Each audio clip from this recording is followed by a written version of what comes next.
Good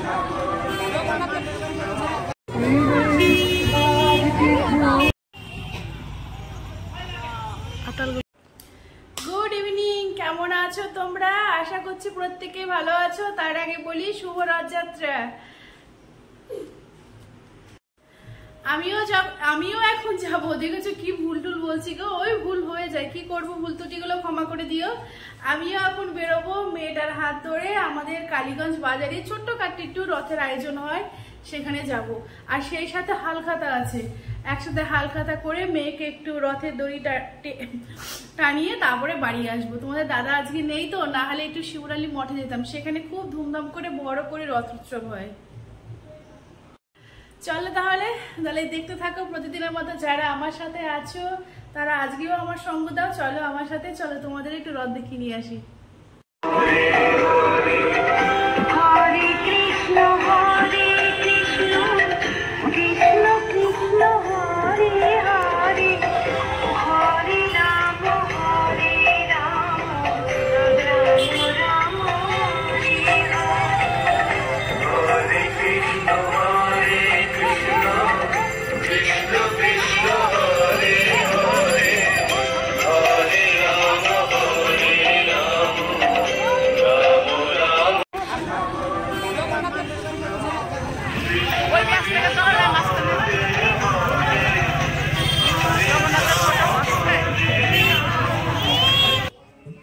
আমার যতটা পূর্ণ স্মৃতি জেগে উঠেছিল, মানে এটা তো আমার মেলা দেখতে গিয়ে জাগা উচিত। আর আমাদের ওখানে রথের মেলা হতো, মানে আমার বাবা বাড়ির ওখানে খুব ভালো মেলা হতো, কিন্তু এখানে সেরকম মেলা হয় না।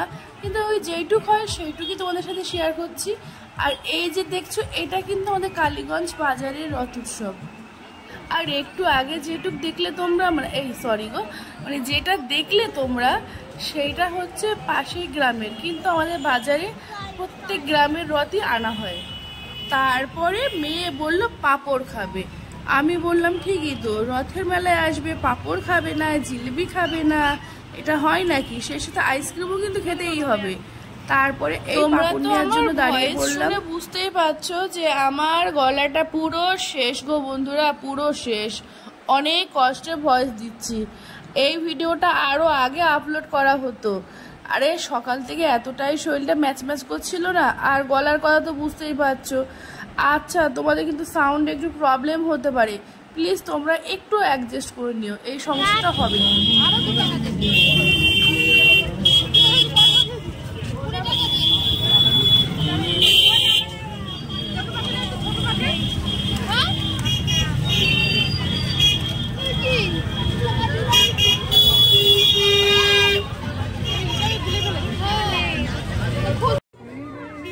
তারপরে আমি ভাবলাম যে জিলিপি নেব।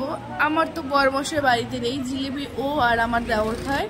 কিন্তু আমার যা আবার বলল তোমার ভাই জিলিপি নিয়ে আসবে, তাই আর নিলাম না। এবার দুই যা মিলে আর দুটো বাচ্চা ধরে এবার সামনের দিকে এগোচ্ছি। আর বললাম তো আমাদের এখানে তো বেশি কিছু আয়োজন না হয় না, ওই ছোট ছোট করে দোকান ছিল, দেখলেই তো, মানে যেইটুক হয়েছে সেইটুকু আমি তুলে ধরেছি। আর এখন অপেক্ষায় আছি একটু। কি বলতো অপেক্ষা কি হয়েছে? মেলায় গিয়ে ঠেলা গিয়ে ফাঁকা মেলায় গুল্লুর গেছে পাঁপড় পরে। এখন আমরা সিদ্ধান্তে আসছি আর একটা পাঁপড় নেবে না নেবে না। গুল্লু তো আমাদের, ওর কোনো মতে ঠিক নেই।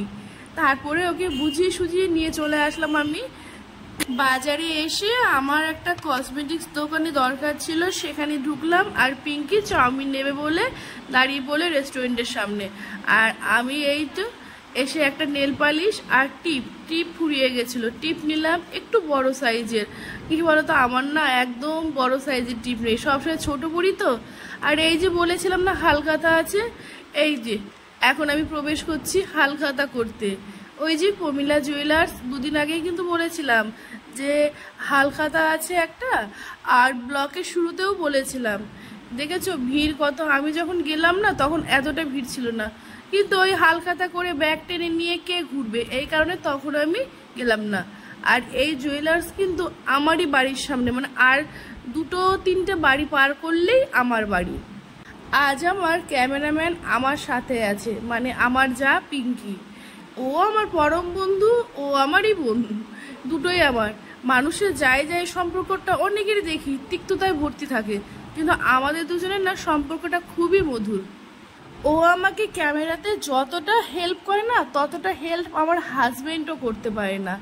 ও সুন্দর করে শ্যুট করবে, আর আমার হাজবেন্ড এই পারবো না, পাবলিক প্লেসে তো লজ্জায় মরে যাবে।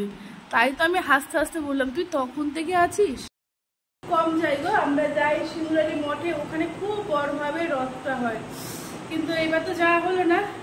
ওই যা হয়েছে হয়েছে, একটু দর্শন তো করে আসলাম। রথের মধ্যে ঘরে বসে থাকার থেকে যা হয় সেইটুকু নিয়ে আনন্দ করাই ভালো, কি বলো? ঠিক না বলো? ভীষণ ঝাল লেগেছে, কথা বলতে পারছি না। কি বলতো, এসে না কটা রিলস ফিলস করলাম, রিলস টিলস করার পরে না আগে খেয়ে নিলাম, খেয়ে দিয়ে তারপরে ক্যামেরার সামনে এসছে। আর আজকে তো চিকেন করেছিলাম, মানে এতটা ঝাল হয়েছে না, সে খেয়ে উশ্বাস উশ্বাস করছি। এখন আবার খেয়ে দিয়ে দাঁড়া, ও হালকাতা করেছিলাম, দাঁড়া সেটাও দেখাচ্ছি কি করেছিলাম, কি কি দিয়েছে সেটা দেখাচ্ছি হালকাতায়। এই দেখো, হালখাতায় দিয়েছে এই ব্যাগটা, এই যে প্রমিলা জুয়েলার্স।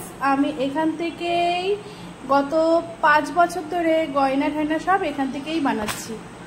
এই হচ্ছে, আর আগে এখান থেকে বানাতাম না, আগে সেলকো থেকে সব কিনতাম। আর এই হচ্ছে আমাদের হালখাতার গিফট, বছরের সেরা গিফট, হালখাতার গিফট।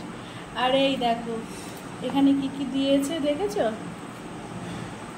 এই হচ্ছে হালখাতার মিষ্টি, এই শুকনো মিষ্টি না আমার লাড্ডুগুলো খেতে আমার বেশ ভালো লাগে।